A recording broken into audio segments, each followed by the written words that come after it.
Kati ya wachezaji ambao wamerejea kutoka kuwa majeruhi na kuwa kwenye kiwango bora sana kwa sasa ndani ya klabu ya wananchi Yanga ni pamoja na Mudathir Yahya Abbas. Ndiyo, yeye nafahamika wazi kwamba hivi karibuni alikuwa nje na hivyo ingiatoka zikawa nyingi kutokana na majeraha, lakini sasa wale wanaowezesha Yanga kufanya vizuri, yeye ni mmoja wapo. Amekuwa kwenye kiwango bora sana, akitokea eneo la kati ya uwanja Yanga wanaposhambulia, yeye anakuwa miongoni mwa wale wanaokuwa nyuma ya mshambuliaji kidara, anajua pa kusimama na kuweka mpira wavuni, lakini pia amekuwa na jicho zuri la kuona wapi pa kupitisha mpira ili kupasia wenzake wafunge. Katika mechi ya hatua ya 32 bora waliocheza dhidi ya Polisi Tanzania na Yanga kupata ushindi wa mabao 7-1, miongoni mwa wale waliowezesha ushindi huu mnono ni pamoja na Mudathir Yahya Abbas. Inafahamika vizuri katika mechi hii Yanga chini ya kocha Pedro Gonçalves ilifanya mabadiliko kadhaa kwenye kikosi chake kulinganisha na wale ambao huanza mara kwa mara. Kwa mfano, golikipa alikuwa ni Hussein Masalanga na sio Djigui Diarra.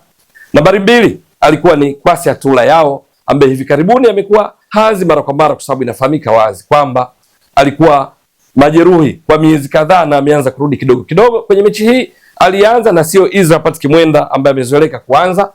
Nambari 3 kwa maana beki wa kushoto hakuanza Mohamed Hussein Shabalala wala Shadrack Isaka Boka, alianza Kibwana Shomari, wakati mabeki wa kati ni Frank Asink ndiye alianza na sio Bakari Nondo Mwamnyeto wala Dickson Jobu ambaye hivi sasa ni majeruhi. Yeye Asink alianza na Ibra Baka. Katika viungo hakuwepo Duka Abuya, badala yake alianza Mudathir Yahya Abbas na Mohamed Damaro Kamara, wakati katika viungo wa ushambuliaji kutokea pembeni alikuwepo Lassine Kouma na Alan Okello, wakati washambuliaji vinara wawili katika mfumo wa baada ya golikipa ni 4-4-2, kwa maana walinzi wanne, viungo wanne na washambuliaji wawili walikuwa ni Emmanuel Mwamengo ambaye huanzi mara kwa mara, alianza na Laurindo Depu. Yanga kwenye mabao haya 7, Mudathir Yahya Abbas alifunga bao la kwanza katika dakika ya kwanza, nakumbuka vizuri, alifunga Mudathir, lakini Mudathir Yahya Abbas alitoa assist, pasi saidizi ya bao nzuri sana kwenda kwa Depu, wakati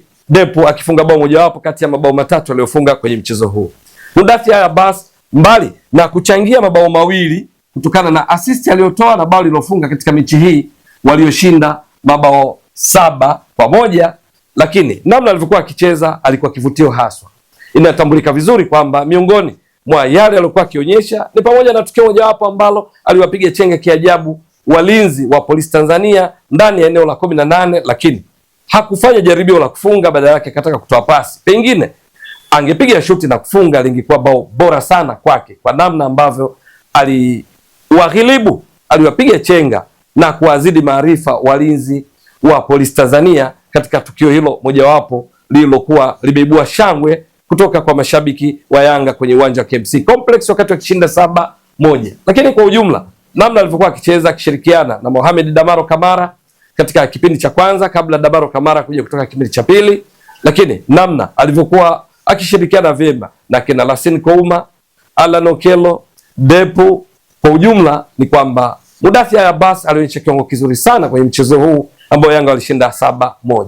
Mpaka sasa kwenye michuano ya kombe la shirikisho la benki CRDB, Yanga wakiwa wamecheza mechi 2 na wametinga katika hatua ya 16 bora, wameshafunga mabao 9, wameruhusu bao 1. Kwenye mabao haya 9, Mudathir Yahya Abbas amechangia moja kwa moja mabao 2. Ni kwa sababu mabao 4 ni kwa sababu katika mechi ya kwanza walioshinda 2-0 dhidi ya Cosmopolitan, mfungaji alikuwa ni Buba Jammeh, pasi zote alizitoa Mudathir Yahya Abbas.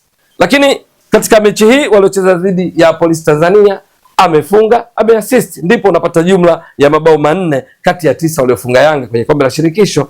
Yeye ameshiriki moja kwa moja. Lakini kwenye ligi kuu Tanzania bara Mudathir Yahya Abbas hajacheza mechi nyingi mpaka sasa. Kwenye mechi 12 alizocheza Yanga, yeye amecheza mechi 7 tu, akikosekana katika mechi 5 kutokana na majeraha, lakini dakika alizocheza ni 372. Kwa lugha nyingine, kwenye mechi 12 Yanga amecheza dakika 1080 kwa sababu mechi moja ni dakika 90.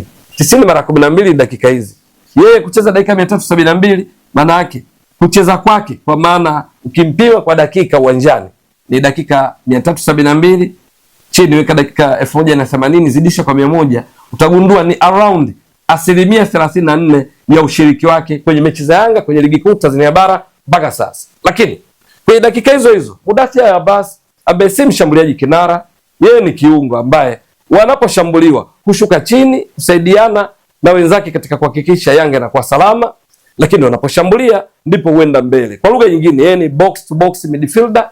Wakati mwingine huwa ni nyuma ya mshambuliaji kinara akiwa ni nambari 10, lakini amekuwa na madhara makubwa kwa wapinzani, kwa sababu licha ya kwamba wakati mwingine anakuwa mbali na goli, lakini bado kwenye zile nyakati chache za kuwa karibu na lango la wapinzani ameleta madhara makubwa, kwa sababu ameshafunga kwenye mechi hizi 5 kwenye mechi hizi 7 alizocheza kwenye ligi kwa dakika hizi 372 ameshafunga mabao 4, lakini ameshatoa asisti 1. Kwa lugha nyingine ameshachangia mabao 5 kati ya mabao 30 waliofunga Yanga mpaka sasa katika ligi kuu Tanzania bara, ikiwa ni mchango wa around 17%. Ukiangalia vizuri ushiriki wake ni around 34%, kwa maana kuangalia dakika zote ambazo Yanga wamecheza katika ligi kuu Tanzania bara, lakini kwenye mchango wa mabao amechangia 17% ya mabao yote waliofunga Yanga, kwa maana kuchangia mabao 5 kati ya 30 ambayo ndio around 17%. Mudathir Abbas hakika amekuwa kwenye kiwango bora sana, na kocha Pedro Gonçalves bila shaka ni silaha yake muhimu katika kumtimizia mipango yake kwenye ligi kuu Tanzania bara, kombe la shirikisho la benki ya CRDB na michuano mingine tutakayoshiriki msimu wa 2025-26, endapo ataendeleza kiwango bora ambacho ameshaonyesha hivi sasa, hasa baada ya kurejea kutoka kuwa majeruhi. Je, Mudathir Abbas ataendeleza kwa kiasi gani hiki ambacho ameshakionyesha mpaka sasa katika mechi 7 za ligi kuu Tanzania bara na mechi 2 za kombe la shirikisho la benki ya CRDB ambazo yeye amekuwapo uwanjani?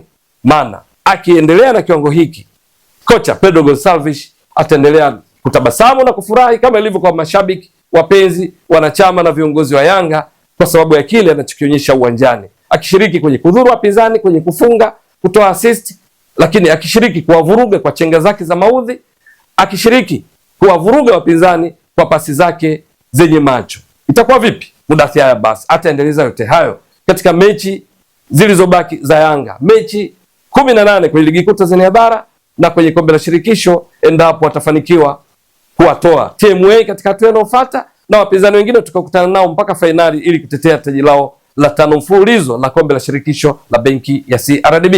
Hilo ni swala la kusubiri. Ewe mtazamaji wa Mbwaduke Stats Sport Next Level, endelea kuunga mkono channel hii kwa kuhakikisha kama una subscribe, una share, una like na kucomment. Mwasilishaji wako ni mimi Ramadhani Mbwaduke almaarufu kama Mzee wa Data. Shukran jazilan. Bye bye.